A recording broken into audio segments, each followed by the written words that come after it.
Hello everyone, আবারও চলে আসলাম ছোট্ট একটা মিনি ব্লগ নিয়ে। জানো তো, আমাদের এখানে একদম এত শুকনো শুকনো একদম ঝড় উঠেছে, পুরো ধুলোয় অন্ধকার হয়ে গেছে। তো দেখো এখন দুপুরবেলা, দুপুর বাজে এখন ওই 2টোর মতন, হঠাৎ করে এমন একদম ঝড় চলে আসলো, পুরো অন্ধকার হয়ে গেছে, ধুলোয় ধুলো হয়ে গেছে। তো তার জন্য আমার কাজ অনেকটা বেড়ে গেছে জানো তো। এখন পুরো রুম আর এতটাই ডাস্ট হয়ে গেছে, পুরো ধুলো বালিতে পুরো ভর্তি হয়ে গেছে। তো এগুলো আমাকে এখন সাফসাফাই করতে হবে। এটা হলো দুপুরবেলা, আর এটা হলো রাত্রেবেলা হয়েছে, রাত্রেবেলা তার পরের দিন এটা। আমি সকালবেলাটা কি করেছি জানো তো, এখানে এতটাই ধুলো হয়ে গেছে, তার জন্য ভাবছি যে মোছামুছি করব না, একদম এখানে পুরো রুমটাই ধুয়ে দিব।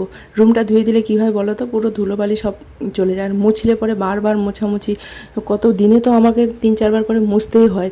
আর সাদা টাইলস তো আমার একদম ঘর মুছতে মুছতে অবস্থা টাইট। এটা হচ্ছে ব্যালকনিটা একটু পরিষ্কার করে নিচ্ছি, ব্যালকনিটাতে এত পরিমাণ ধুলো জমে গেছে, সেগুলো এখন ধুয়ে দিচ্ছি আর কি।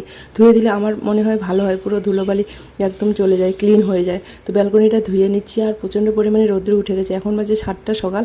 তো আমি ওয়াকিং করতে চলে গেছি, ওয়াকিং করে চলে এসেছি।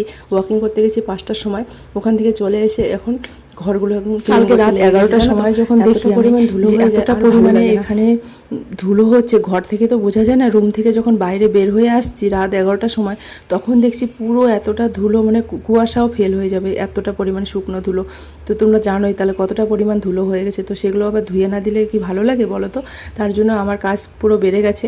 ঘরের ভিতরে যত কিছু ছিল, টিভি, কুলার, সব কিছু ঝেড়ে নিয়ে নিলাম। ঝেড়ে ঝাড়ু দিয়ে, সকালবেলা একবার ঝাড়ু দিয়ে অনেকটা ধুলো বের করে ওয়াকিং করতে চলে গেছি। ওখান থেকে এসে আবার একটু ঝাড়ু লাগালাম, তারপরে ধুলোগুলো চলে গেলো। তারপরে এখন ধোয়াধুয়ি করছি।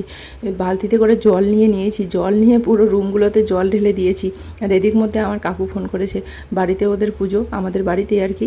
তো সেখানে যেতে বলছে। তো আমি তো অনেক দূরে পড়ে আছি, তো বাড়িতে কোনো অকেশন হলেও সেখানে আর যাওয়া যায় না, তাই না বলো। মনটা কতটা খারাপ লাগে, আর এত দূরে আছি যে আমি যেতে পারবো না, সত্যি খুব খারাপ লাগে।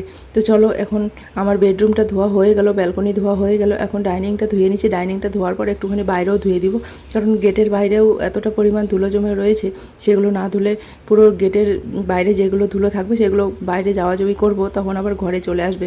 ওই জন্য গেটের বাইরে লিফটের কাছ থেকে যতটা পারি ততটাই ধুয়ে দিব। আর শুকনো শুকনো ঝড়, এখানে বৃষ্টি একদমই নেই, বৃষ্টি এখানে নেই বলতেই চলে, বৃষ্টি একদমই হয় না। যদিও বৃষ্টি আসে, ওই হাওয়া বাতাস উঠে আর কি, বৃষ্টিটা থামিয়ে দেয় আর কি।